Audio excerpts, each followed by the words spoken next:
दोस्तों स्वागत है आपका हमारे चैनल लखन स्नातक में। तो आज की कहानी है हमारी मुंशी प्रेमचंद जी की एक आँच की कसर। इस कहानी के माध्यम से मुंशी प्रेमचंद जी ने दर्शाया है कि कुछ पाखंडी लोग समाज में दहेज प्रथा का विरोध करते हैं और चोरी छुपे दहेज भी लेते हैं। तो उन्होंने ऐसे ही लोगों पर व्यंग्य किया है, कटाक्ष किया है इस कहानी के माध्यम से।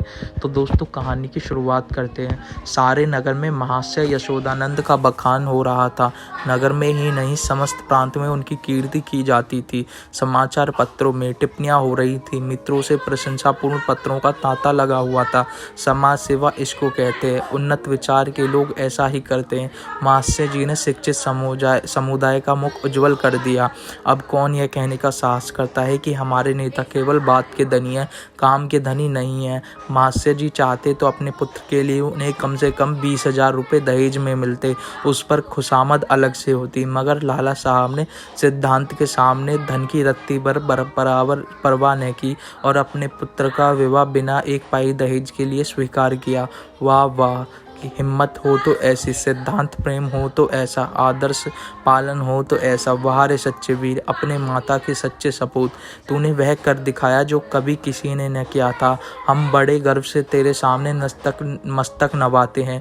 महाशय यशोदानंद के 2 पुत्र थे।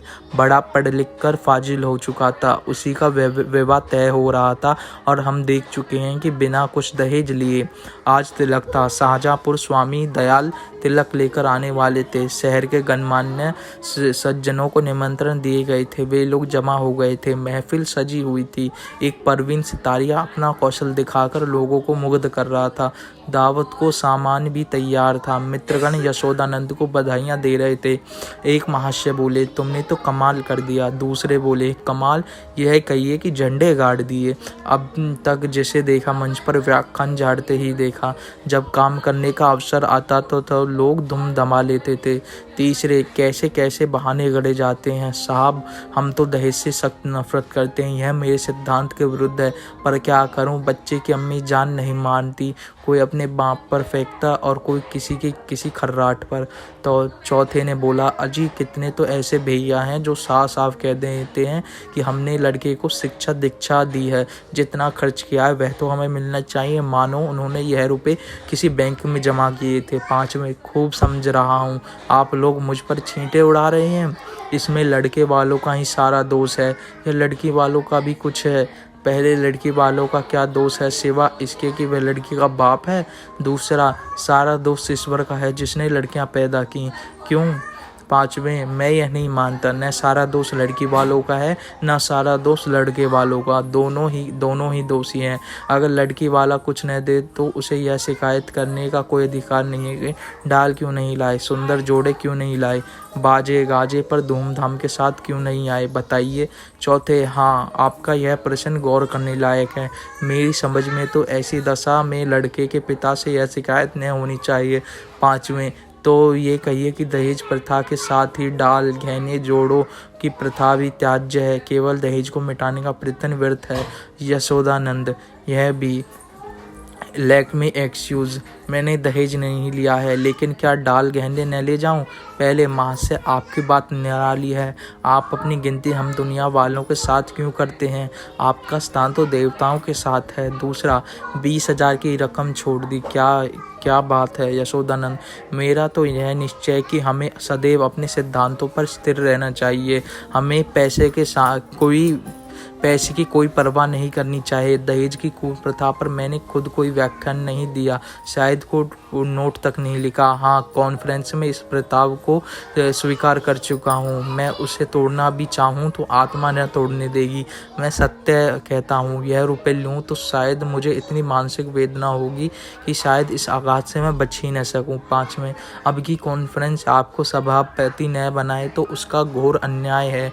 यशोदानंद, मैं अपनी ड्यूटी कर दी, उसका रिकॉग्निशन हो या न हो मुझे इसकी परवाह नहीं। इतने में खबर हुई कि महाशय स्वामी दयाल आ पहुँचे।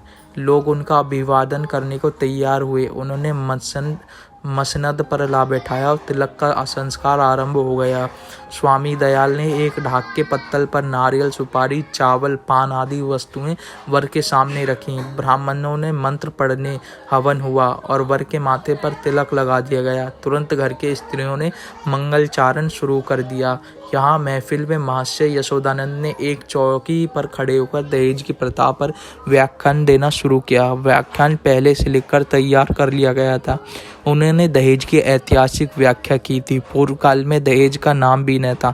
महर्षि कोई जानता ही न था कि दहेज या ठहरोनी किस चिड़िया का नाम है। सत्य मानिए, कोई जानता ही न था कि ठहरोनी है क्या चीज़। पशु है, पक्षी है, आसमान में है या ज़मीन में, खाने की है, पीने की। ये तो बादशाही ज़माने में इस प्रथा की बुनियाद पड़ी। हमारे युवक सेनाओं में सम्मिलित होने लगे। यह वीर लोग थे, सेनाओं में जाना गर्व समझते थे। माताएं अपने दुलार को अपने हाथ से शस्त्रों से सजाकर रण क्षेत्र में भेजती थीं। इस भांति युवकों की संख्या कम होने लगी और लड़कों का मोलतोल शुरू हुआ। आज यह नौबत आ गई है। मेरी इस तुच्छ महातुच्छ सेवा पर पत्रों में टिप्पणियां हो रही हैं, मानो मैंने कोई असाधारण काम किया है। मैं कहता हूँ, अगर आप संसार में जीवित रहना चाहते हो तो इस प्रथा का तुरंत अंत कीजिए। एक महर्षि ने शंका की, क्या इसका अंत किए बिना हम सब मर जाएंगे? यशोदानंद, अगर ऐसा होता है तो क्या पूछना था, लोगों को दंड मिल जाता और वास्तव में ऐसा होना चाहिए। यह ईश्वर का अत्याचार है कि ऐसे लोभी, धन पर गिरने वाले, बुर्दा फरोश, अपनी संतान का विक्रय करने वाले नराधम जीवित हैं और समाज उनका तिरस्कार नहीं करता, मगर वह सब बुर्दा फरोश है इत्यादि। व्याख्यान बहुत लंबा और हास्य भरा हुआ था। लोगों ने खूब वाह की। अपना वक्तव्य समाप्त करने के बाद उन्होंने अपने छोटे लड़के परमानंद को, जिसकी अवस्था मात्र 6 वर्ष की थी, मंच पर खड़ा किया। उसे उन्होंने एक छोटा सा व्याख्यान लिखकर दे रखा था। दिखाना चाहते थे कि इस कुल के छोटे बालक भी कितनी कुशाग्र बुद्धि हैं। सभा समाजों में बालकों से व्याख्यान दिलाने की प्रथा है। किसी को कौतूहल नहीं हुआ। बालक बड़ा सुंदर, होनहार, हंसमुख था। मुस्कुराता हुआ मंच पर आया और एक जेब से कागज निकालकर बड़े गर्व के साथ उच्च स्वर में पढ़ने लगा। प्रिय बंधुवर, नमस्कार। आपके पत्र से विदित होता है कि आपको मुझ पर विश्वास नहीं है। मैं ईश्वर को साक्षी करके धन की आपकी सेवा में इतनी गुप्त रीति से पहुंचेगा कि किसी को लेश मात्र भी संदेह न होगा। हाँ, केवल एक जिज्ञासा करने की दृष्टा करता हूँ। इस व्यापार को गुप्त रखने से जो आपको सम्मान और प्रतिष्ठा लाभ होगा और मेरे निकटवर्ती में मेरी जो निंदा की जाएगी उसके उपलक्ष्य में मेरे साथ क्या रियायत होगी। मेरी इतना अनुरोध है कि 24 में से 4 निकालकर मेरे साथ न्याय किया जाए। महर्षि यशोदानंद घर में मेहमानों के लिए भोजन परोसने का आदेश करने गए थे। निकले तो यह वाक्य उनके कानों में पड़ा, 24 में से 4 निकालकर मेरे साथ न्याय कीजिए। चेहरा फक हो गया। झपट कर लड़के के पास गए, कागज उसके हाथ से छीन लिया और बोले, नालायक, यह क्या पढ़ रहा है? यह तो किसी मुवक्किल का खत है जो अपने मुकदमे के बारे में लिखा था।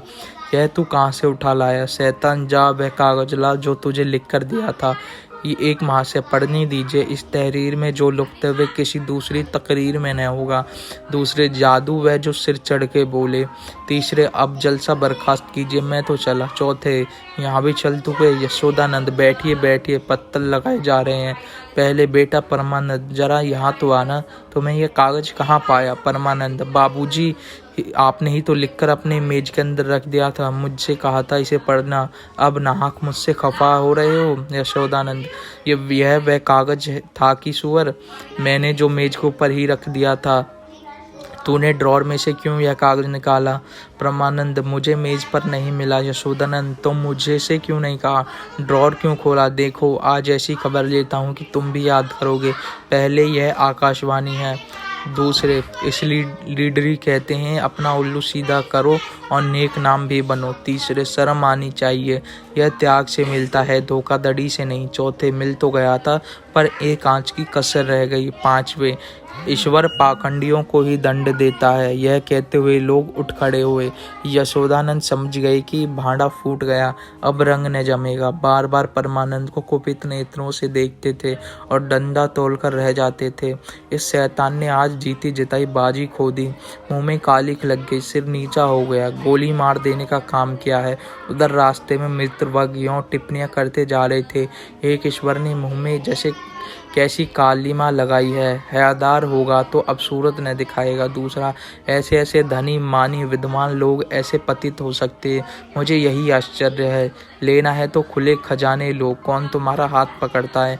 यह क्या कि माल चुपके चुपके उड़ाओ, यश कमाओ। तीसरा, मक्कार का मुंह काला। चौथा, यशोदानंद पर दया आ रही है, बेचारे ने इतनी धूर्तता की, उस पर भी कलई खुल ही गई, बस एक आँच की कसर रह गई। तो दोस्तों कहानी इतनी ही थी। इससे आपको पता लगता है कि कैसे लोग कैसी योजनाएं बनाते हैं, कैसे चाल चलते हैं कि अपनी मान सम्मान भी बना रहे और दहेज के विरोध भी हो जाए और हम दहेज भी ले लें। और दोस्तों ऐसी ही कहानियों के लिए हमारे चैनल लखन स्नातक के साथ जुड़ रहें।